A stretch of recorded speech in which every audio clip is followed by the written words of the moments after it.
with no shortage of sayings, though Gabby and her siblings tended to suspect he may have made most of them up himself. Gabby's lackluster state could be attributed to the fact that things in her personal life weren't exactly going great. She'd broken up with her fiancé Malcolm a year ago. Her only current prospect was Milo Blumenthal, the managing partner in her practice, with the soft middle and the pale, pale skin, who brought stinky sandwiches to work and had asked her out twice the previous week. Plus, she was a few months shy of 31, which wasn't old by any means, but made her wonder if everything she wanted in life was going to pass her by. Love, children, and something she wanted desperately but couldn't even describe. A sense that she was in the right place, doing the right thing with her life. She felt as if she was performing in the expected fashion, and to everyone looking in, she was doing great, fantastic. So why didn't she feel that way? "We'll talk more about what's wrong with you at Sunday dinner," Nona said. "Can't wait," Gabby said with a forced smile. Sunday dinner was Nona's solution to everything. It had been a tradition in Gabby's family for generations, and everyone knew attendance wasn't optional. Even when her brother Rafi had broken his leg a few years ago, they'd relocated it to his hospital room. No kidding. Through the glass panel of her office, she could see Milo pacing in the hall, glancing at his watch. He tapped on it and mouthed, "Time is money."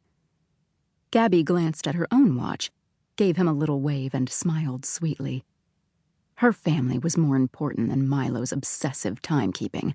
Plus, it was after 5 o'clock and he could stick it. Nona stood, lifted a large shoe box from the floor, and placed it on Gabby's desk. "This is why we're here. I want you to look through these for me." Gabby took the heavy box and shook it. She could hear papers shifting from side to side. "What's in here, Nona?" "My fortune," Nona pronounced.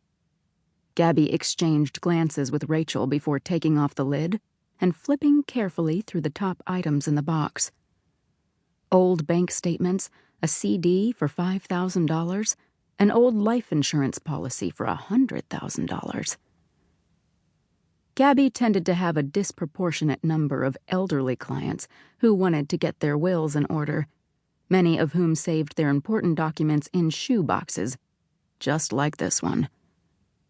She wasn't quite sure why she was a magnet for the good, decent people of her town, who needed their wills drawn up but would never be big moneymakers for the firm, much to Milo's chagrin.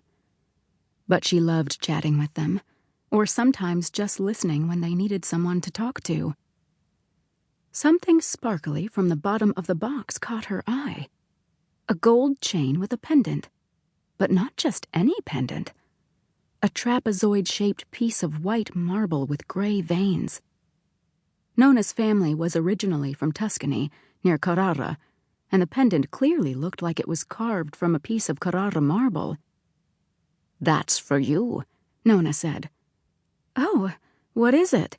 Gabby asked, holding it up to see. "It's for finding the love of your life." Gabby narrowed her eyes.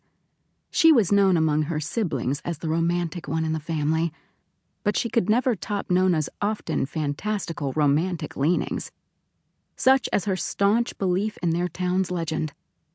The centerpiece of their little town of Angel Falls, Ohio, was a beautiful bronze statue of 2 angels whose arms and wings joined together to form a big heart. It was stationed at the head of the bridge that was built over the lovely falls the town was named for. Legend had it that any couple who kissed in front of the angels, tossed a coin into the water, and had their picture taken, would have true love forever. Tourists came from all over to spend a day in the quaint town, shop the Main Street shops, dine in the cute restaurants, and, of course, get their picture taken. She didn't really believe the legend.